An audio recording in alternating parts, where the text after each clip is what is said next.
नमस्कार, स्वागत है आपका जी बिजनेस में। मैं हूं दीपक डोभाल और आप देख रहे हैं आपकी खबर आपका फायदा। चीन में कोरोना के कोहराम को देखते हुए अब भारत सरकार भी अलर्ट मोड पर आ गई है। सरकार ने लोगों से बूस्टर डोज लगवाने पर जोर दिया है। वहीं एयरपोर्ट्स पर विदेश से आने वाले यात्रियों की रैंडम जांच भी शुरू कर दी गई है। कोरोना के खतरे को देखते हुए आज हेल्थ मिनिस्ट्री ने एक हाई लेवल मीटिंग भी की है।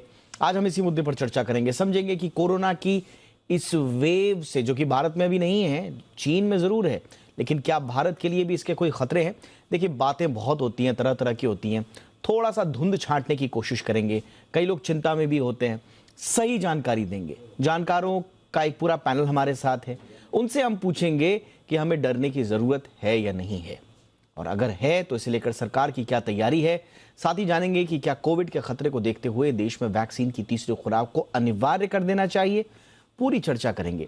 डराना मकसद नहीं है, किसी तरह का पैनिक नहीं करना है, सिर्फ जानकारी पूरी तरह से आपको भी सुननी है, और जितनी वृहद रूप में ये जानकारी हम आप तक पहुंचा पाएं, हम ये भी करेंगे। पहले रिपोर्ट, फिर मेहमानों के साथ चर्चा।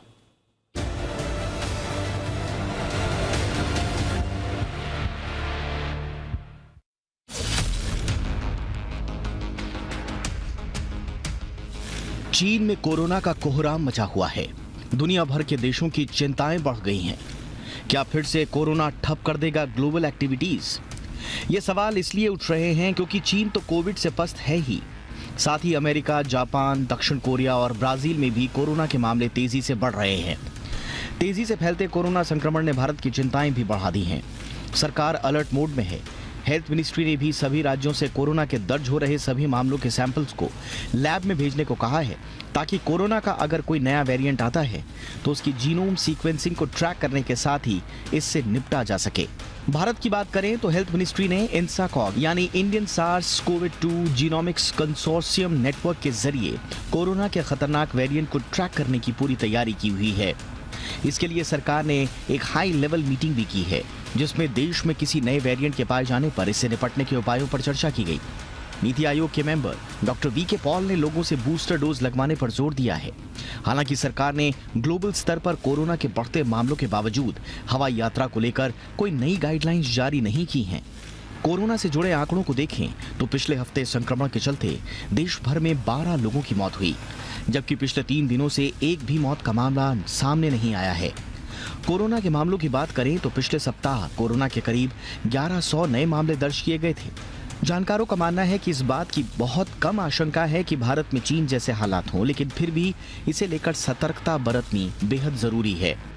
टीकाकरण पर राष्ट्रीय तकनीकी सलाहकार समूह यानी कि NTAGI के चेयरमैन डॉक्टर NK अरोड़ा ने साफ किया कि चीन में कोरोना संक्रमण के विस्फोट की कई वजहें हैं, जिसमें उसकी जीरो कोविड पॉलिसी भी एक बड़ी वजह है।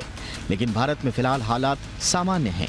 एक्सपर्ट्स की माने तो पहले बेहद सख्ती चीन की जनता पर थोपी गई, और बाद में विरोध के चलते चीन की सरकार ने लॉकडाउन में एकदम से ढील दे दी तो कोरोना के मामले भी अचानक बढ़ गए।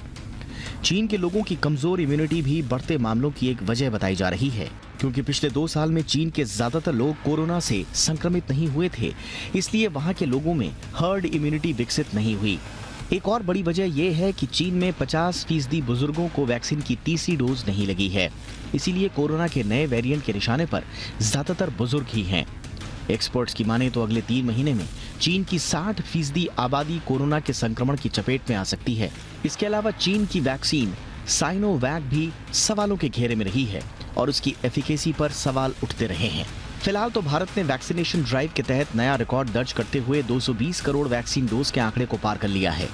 लेकिन क्या अब समय आ गया है कि सरकार को कोरोना के बढ़ते ग्लोबल खतरे को देखते हुए देश में इसकी तीसरी डोज को अनिवार्य कर देना चाहिए?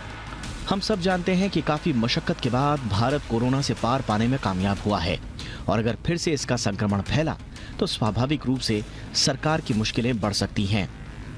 ब्यूरो रिपोर्ट, जी मीडिया। तो बहुत ही खास मेहमान इस वक्त हमारे साथ जुड़ चुके हैं। सबसे पहले आपका परिचय आज के मेहमानों से करा दें। हमारे साथ हैं डॉक्टर अनुराग अग्रवाल। सरकार ने जो कंसोर्शियम बनाया था जीनोम सीक्वेंसिंग के लिए, INSACOG, उससे जुड़े रहे हैं, और उस वक्त आप जो है CSIR IGIB के डायरेक्टर थे। आजकल अशोका यूनिवर्सिटी से संबंध है। बहुत बहुत स्वागत है सर आपका हमारे शो पर। हमारे साथ हैं देश के जाने माने स्वास्थ्य विशेषज्ञ डॉक्टर मनोज कुमार। पूरे कोरोना काल के दौरान आपका मार्गदर्शन हमें और हमारे दर्शकों को मिलता रहा। आज भी आपकी हम जो इम्पॉर्टेंट ऑब्जर्वेशंस हैं उनको दर्शकों के सामने रखेंगे। डॉक्टर मनोज, बहुत बहुत स्वागत है सर आपका। और हमारे साथ हैं एक और खास मेहमान डॉक्टर समीर भाटी हैं, मेंबर हैं कोविड-19 कमेटी दिल्ली के। बहुत बहुत स्वागत है समीर जी आपका भी हमारे शो पर। डॉक्टर अग्रवाल, मैं आपसे चर्चा की शुरुआत करना चाहूँगा।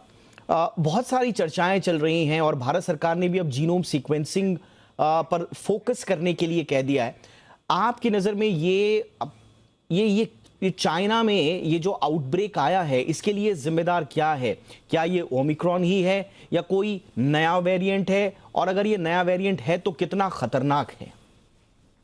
देखिए, सीक्वेंसिंग जो चाइना से अवेलेबल है वो ये दिखाती है कि ओमिक्रॉन की BF.7 जिसको बोलते हैं सब लिनिएज वो है।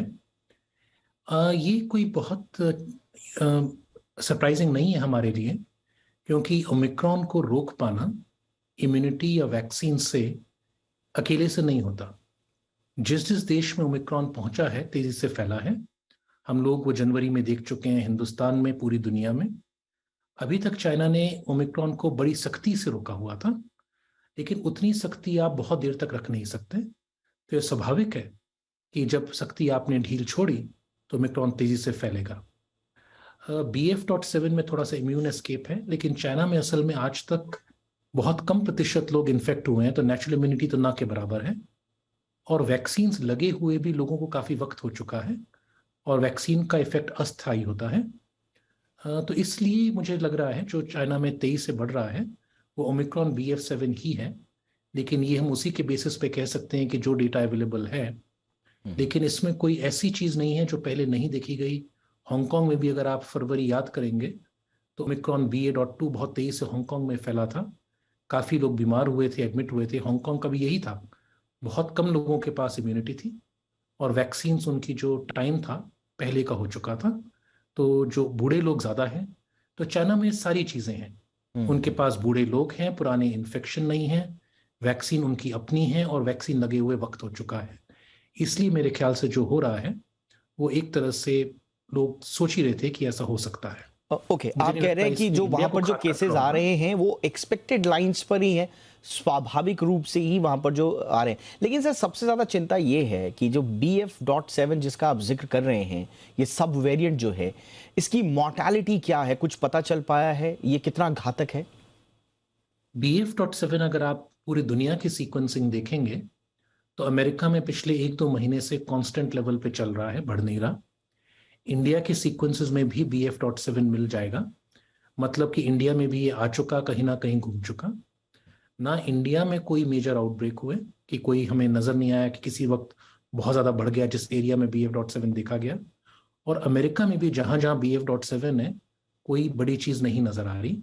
सो ये जो खेल है ये इम्यूनिटी का है। और BF.7 इम्यूनिटी एस्केप कर पाने की जो कैपेबिलिटी है ओमिक्रॉन की, जिन जिन देशों में ओमिक्रॉन पहले फैल चुका वहां इस वक्त नहीं इतना फैल रहा। जहां जहां पे ये नया है वहां पे ये तेजी से फैल रहा है। और ये एक चीज मैं कहना चाहूंगा, ये लोगों को बहुत पहले से गलतफहमी थी कि ओमिक्रॉन बिल्कुल घातक नहीं है, ओमिक्रॉन से कुछ नहीं होता, ये तो नेचर की वैक्सीन है। ऐसा कभी नहीं था। ये हम हांगकांग में देख चुके थे। हिंदुस्तान में जो ओमिक्रॉन फैला तो हम लोगों को इसलिए प्रॉब्लम नहीं हुई क्योंकि हम सबको पहले डेल्टा हो चुका था, उसके बाद हमें वैक्सीन लग चुकी थी। इसलिए हमारे देश में, साउथ अफ्रीका में, ऐसे देशों में जहां डेल्टा के दौरान बहुत बुरी तरह फैला था, वहां पे ओमिक्रॉन बहुत कम घातक लगा। लेकिन जिन जिन देशों में पहले इन्फेक्शन नहीं हुए वहां पे ओमिक्रॉन हमेशा से थोड़ा खतरनाक रहा है।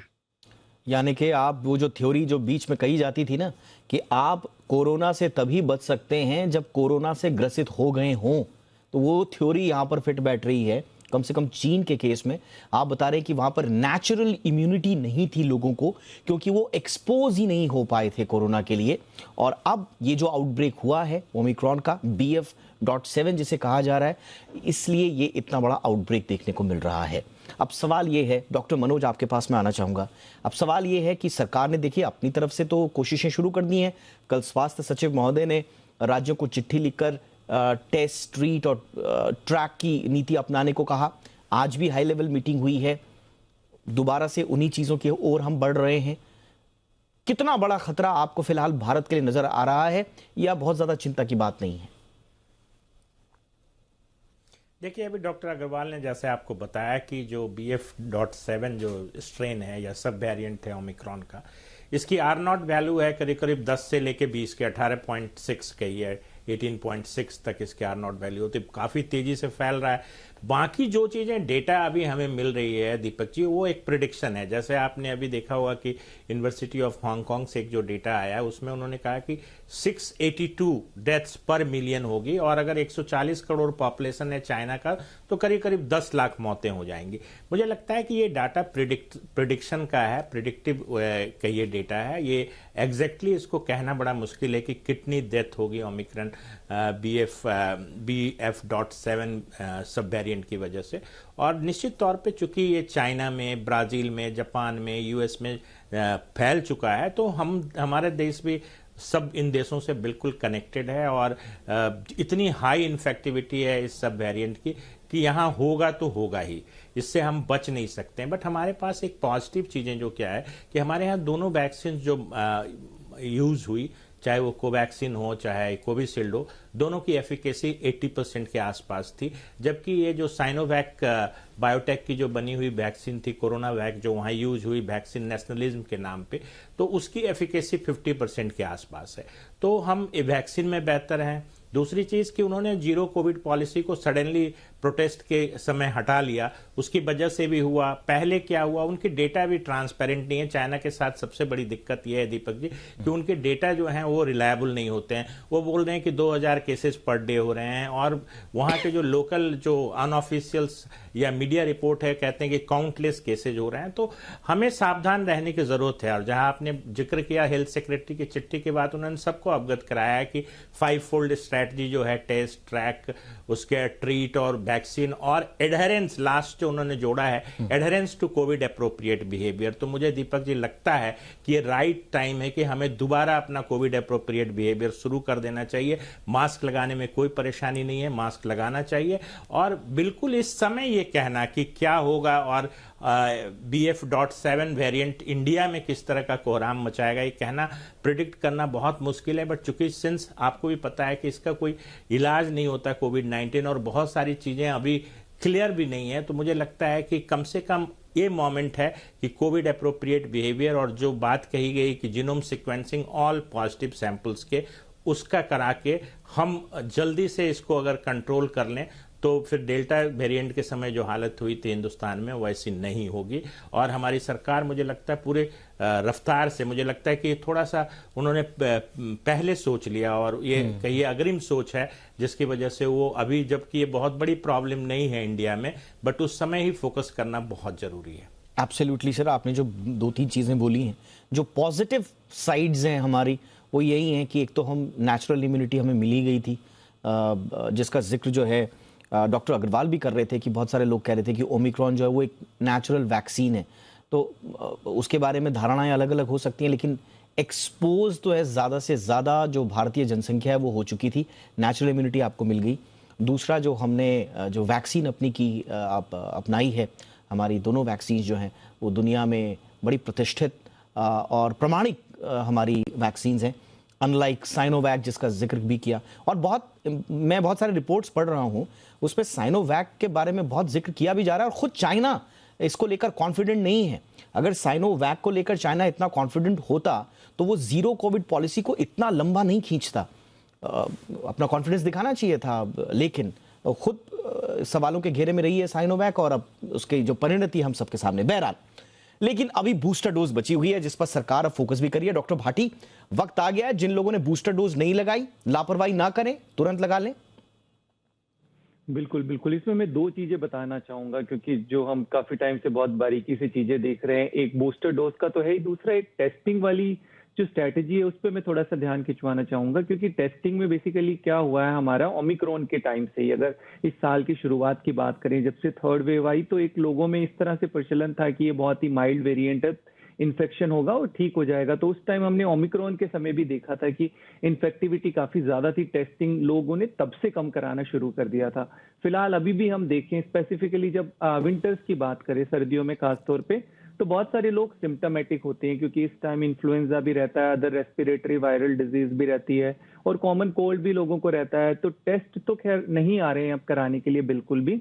दूसरा, टेस्ट कराने के लिए सिर्फ वही लोग आ रहे हैं जिनको स्ट्रिक्टली रिक्वायर्ड है या तो कोई सर्जरी है उनकी और उसके लिए उनको जरूरत है, सिर्फ वही लोग कराने आ रहे हैं। अब इसमें सवाल उठ जाता है कि जो हमारी जीनोम सीक्वेंसिंग वाली बात है, क्योंकि जीनोम सीक्वेंसिंग स्पेसिफिकली हम पॉजिटिव सैंपल्स को ही भेजते हैं आगे, बट अगर टेस्टिंग फर्स्ट लेवल पे नहीं होगी तो फिर जीनोम सीक्वेंसिंग भी नहीं हो पाएगी ठीक तरीके से। इसके अलावा काफी ज्यादा प्रचलन अब हो गया है होम टेस्टिंग का, कि घर पर लोग टेस्ट कर लेते हैं, वो भी टेस्ट जो है रिपोर्ट नहीं होते हैं, तो उनको भी ट्रैक नहीं किया जा सकता। थर्ड, इसके अलावा क्या होता है कि हम सिम्टोमेटिक भी होते हैं तो रैपिड टेस्टिंग का प्रचलन काफी ज्यादा है। रैपिड टेस्टिंग में भी कई बार आप पॉजिटिव हैं पर उसमें नहीं आता क्योंकि पीसीआर ही आपका गोल्ड स्टैंडर्ड टेस्ट है। तो ये कहीं ना कहीं एक लैकुना है जिसमें हम प्रॉपर जो है रिकॉर्ड टेस्टिंग का नहीं, जिस तरह से फर्स्ट और सेकेंड वेव में कर रहे थे, वो थर्ड वेव आने के बाद थोड़ा कम हो गया है।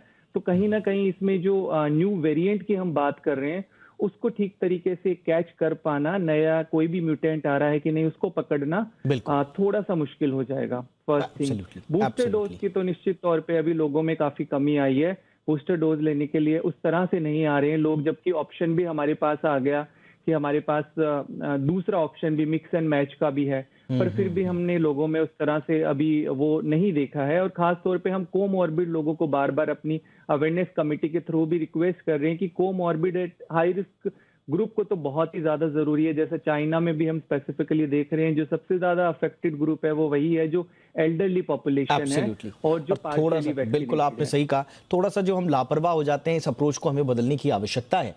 और जैसा डॉक्टर मनोज ने भी कहा, जो स्वास्थ्य सचिव हैं, उन्होंने जो adherence to covid appropriate behaviour की बात की है, बहुत सारे लोगों को ये भी लगता है जब इस तरह की चर्चा हम करते हैं, बहुत सारे लोग कमेंट्स में कहते हैं साहब आप नेगेटिविटी फैला रहे हैं, आप एग्जैजरेट कर रहे हैं चीज़ों को। देखिए, एग्जैजरेशन और नेगेटिविटी आप अपने मन में ये बात रख लीजिए, आपको कोई रोक नहीं सकता, लेकिन हमारा काम आपको जानकारी देना है, सतर्क करना है और समय पर बाखबर करना है, जो इस जिम्मेदारी को हम निभाते रहे हैं और निभाते रहेंगे भी।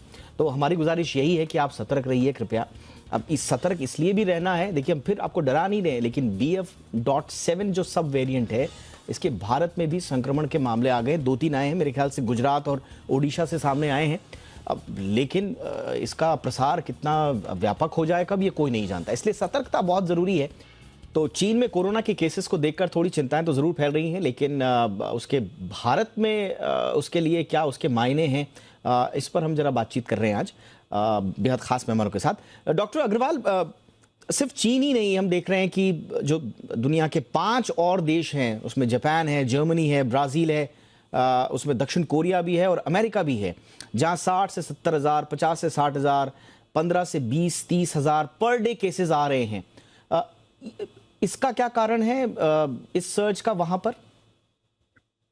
देखिए, अगर आप अमेरिका को, एक तो वेस्टर्न पैसिफिक एरिया जिसको बोलती है WHO, जिसको हम जापान, चाइना इसको इंक्लूड करेंगे, वहां पे सर्च कुछ दिन पहले ही शुरू हो चुका था, पिछले महीने भी नजर आ रहा था। और अमेरिका में तो ओमिक्रॉन का सर्च कभी बंद हुआ ही नहीं, जब से चल रहा है तब से बीच बीच में स्पाइक आते रहते हैं। विंटर जब आता है तो वैसे भी लोग घर के अंदर पहुंच जाते हैं, खिड़कियां बंद हो जाती हैं, वेंटिलेशन कम हो जाता है, और थोड़ा हॉलिडे सीजन भी होता है वेस्ट में, तो क्राउड्स वगैरह, क्राउडिंग, डिनर्स, लोगों से मिलने का बढ़ जाता है। तो इन चीज़ों को वजह समझा गया है। लेकिन एक बहुत इंपॉर्टेंट चीज़ है, अगर आप US का डेटा देखेंगे तो उसमें आपको नजर आएगा कि सिवियर केसेस, डेथ्स नहीं बढ़ रही। तो ये अपने आप में काफ़ी रीअश्योरिंग है कि जिस पॉपुलेशन में पहले आउटब्रेक हो चुके, इम्यूनिटी आ चुकी, वहाँ पे अगर केसेस बढ़ेंगे भी तो हम सिवियर डिजीज नहीं एक्सपेक्ट करेंगे। ये हमने BA.5 के साथ देखा था साउथ अफ्रीका में, BA.2.75 के साथ देखा था इंडिया में, महाराष्ट्र में बीच में जब हुआ था। तो केसेस बढ़ना और सिवियर केसेस बढ़ने में कई बार डिस्कनेक्शन होता है, और ये हमें देखना पड़ेगा। और US में अगर आप पिछले महीने देखेंगे तो BF.7 लगभग 6% पे चल रहा था, आज वो 5.5% के आसपास चल रहा है। तो वहां भी BF.7 ज्यादा जोर नहीं पकड़ पा रहा। हम उस वक्त पे आ चुके हैं इस दुनिया में जहां किसी एक वेरिएंट को एक देश में देख के वहां जो हो रहा है उससे एकदम प्रिडिक्ट नहीं किया जा सकता कि दूसरे देश में भी यही होगा। क्योंकि अगर आप देखें कि इंडिया में ओमिक्रॉन वेव आई थी, हमारे यहाँ BA.2 की आई थी, साउथ अफ्रीका में BA.1 की आई थी, आगे चल के BA.4 और 5 आए तो साउथ अफ्रीका में फिर से वेव आ गई, इंडिया में कुछ नहीं हुआ क्योंकि वो दोनों रिलेटेड हैं।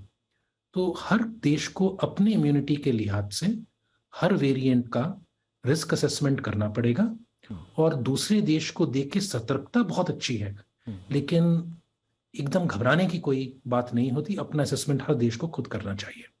बिल्कुल, ये बात आपने बिल्कुल सही कही कि जिस तरह की सोशल मीडिया पर अपुष्ट तस्वीरें आ रही हैं, अब अपुष्टि कहेंगे, अब आधिकारिक रूप से तो चीन डेटा छुपाने में बड़ा माहिर है, लेकिन फिर भी अनवेरिफाइड पिक्चर्स आ रही हैं। लेकिन बहुत ज़्यादा पैनिक करने की आवश्यकता भी नहीं है, क्योंकि हमारे पास एक लंबा अनुभव है और वो मिला जुला अनुभव है। देखिए, बहुत कड़वा अनुभव भी रहा, हम उसको कभी भुला नहीं सकता, हम में से कोई भी, लेकिन उसमें से सीख भी हमें मिली है। तो हम कम से कम एक पॉजिटिव साइड अपना ये रख सकते हैं कि हमारे पास एक अनुभव है। और डॉक्टर मनोज, ये अनुभव हमें बहुत चीज़ें सिखाता है। इस अनुभव ने हमें ये भी कहा कि कोरोना को एक तो हल्के में कभी नहीं लेना है, और दूसरा उसे अगर सीजनल फ्लू की तरह भी आप ट्रीट करें, और जब जब लगे कि सर्ज हो रहा है तुरंत अपने अनुभव से आप वही कोविड अप्रोप्रिएट बिहेवियर को अपना लें, तो मेरे ख्याल से अतिरिक्त बोझ भी नहीं आएगा मानसिकता पर। मतलब आपको कोई ऐसा नहीं लगेगा कि आप कुछ फिर से उसी काल में जा रहे हैं। तो थोड़ा सा ये मानसिकता की भी बात है सर।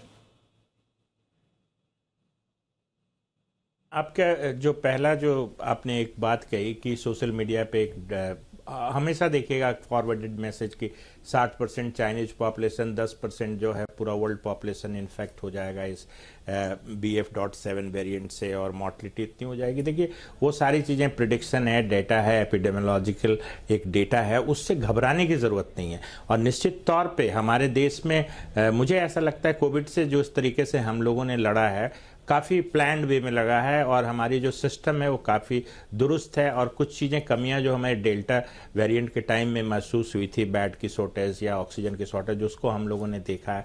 बट मुझे ऐसा लगता है कि बिल्कुल इग्नोर कर देना कि पड़ोस में क्या हो रहा है बहुत जायज़ नहीं होगा। अगर इस तरीके से ब्राज़ील में और जर्मनी में, जापान में फैल रहा है, तो ये वेरिएंट यहाँ पे आएगा।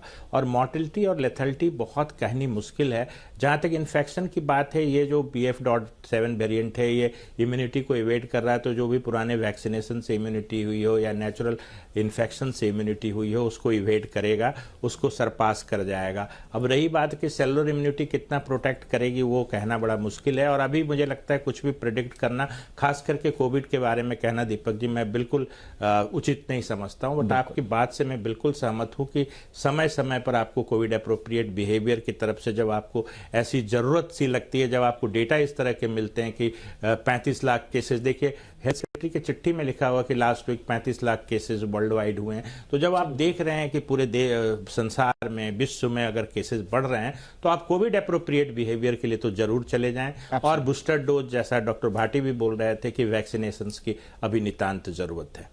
बिल्कुल सर, और ये बहुत ज़रूरी है। देखिए, ट्विटर पे, दूसरे सोशल मीडिया उस पे आप देखते होंगे एक से एक स्टेटमेंट्स आ जाते हैं, बिल्कुल विशेषज्ञ भी नहीं हैं वो लोग। और दूसरा एक बात है जो जिस अनुभव की मैं बात कर रहा हूँ, भारत सरकार ने तो कभी कहा ही नहीं कि कोविड जो है वो चला गया है। अभी तक तो इसकी घोषणा हुई नहीं है। तो कोविड यहाँ है, अभी गया नहीं। आज भी स्टेटमेंट आया है। तो सरकारें अपने स्तर पर काम कर रही हैं। और जो ट्विटर पे जो विशेषज्ञ आ जाते हैं कि साहब तबाही होने वाली है, एक बार फिर से, उनसे पहले तो जो काम चल रहा है, देश की सरकार, जो तमाम हमारे जो स्वास्थ्य विशेषज्ञ हमारे साथ, उनमें से कुछ लोग बैठे हुए हैं, वो सब लोग अपना काम कर रहे हैं, लगातार अनवरत कर रहे हैं। तो थोड़ा विश्वास आपको रखना होगा बजाय पैनिक करने के। लेकिन हाँ, बार बार हम यही कह रहे हैं कि सतर्कता बरतना बेहद आवश्यक होगा। क्लोजिंग रिमार्क डॉक्टर भाटी, संक्षेप में आप कुछ कहना चाहेंगे? सतर्कता तो बिल्कुल निहायत जरूरी है बरतना। जी बिल्कुल, जैसे आपने बताया सतर्कता, इसके अलावा गवर्नमेंट जैसे प्रोएक्टिव स्टेप ले रही है। हमें बस ये चीज ध्यान रखना जरूरी है कि कई बार हम बोलते हैं कि ये माइल्ड है, इससे ये छोटा मोटा इन्फेक्शन है। ये चीज बस समझनी जरूरी है कि हमने ये देखा है कि आपके लिए हो सकता है माइल्ड है, जिन लोगों की इम्यूनिटी ठीक है, पर बहुत सारी संख्या ऐसी है जो वनरेबल पॉपुलेशन है, जो कोमॉर्बिड लोग हैं। तो इस वजह से हम बात कर रहे हैं कि हो सकता है वो आपके लिए माइल्ड इन्फेक्शन हो या किसी के लिए वो काफी जानलेवा भी हो सकता है। तो इम्पॉर्टेंट है, जरूरी है कि जब मास्क की बात करते हैं तो हमारी वो इंडिविजुअल की रिस्पॉन्सिबिलिटी की, एटलीस्ट अगर हम मास्क पहनेंगे तो मास्क को एक हैबिट बनाएंगे, तो इसके साथ हमारी जो इन्फ्लुएंजा और अदर जो रेस्पिरेटरी इलनेस है उनको भी हम काफी हद तक कंट्रोल कर सकते हैं। एब्सोल्युटली। और जैसा हमारे सारे विशेषज्ञ कह रहे हैं कि पड़ोस में अगर ये सब कुछ हो रहा है तो हम आंख मूंद कर तो नहीं बैठ सकते, लेकिन हाँ, अगर ऐसा कोई संकट आया भी तो हम मिलकर लड़ेंगे, हम सब मिलकर लड़ेंगे। हम सब मिलकर लड़ चुके हैं, एक अनुभव हमारे पास है, हम आगे भी लड़ेंगे। लेकिन उम्मीद यही करते हैं कि ये सर्ज बहुत ज़्यादा घातक ना हो और हर कोई अपने अपनी जिम्मेदारी निभाए, बस इतना ही करना है हम सबको। तो इसी उम्मीद के साथ आप तीनों का बहुत बहुत शुक्रिया sir. Doctor Agarwal thank you so much, doctor Manoj बहुत बहुत शुक्रिया, doctor Bhati thank you so much. आपकी खबर आपका फ़ायदा में इतना ही।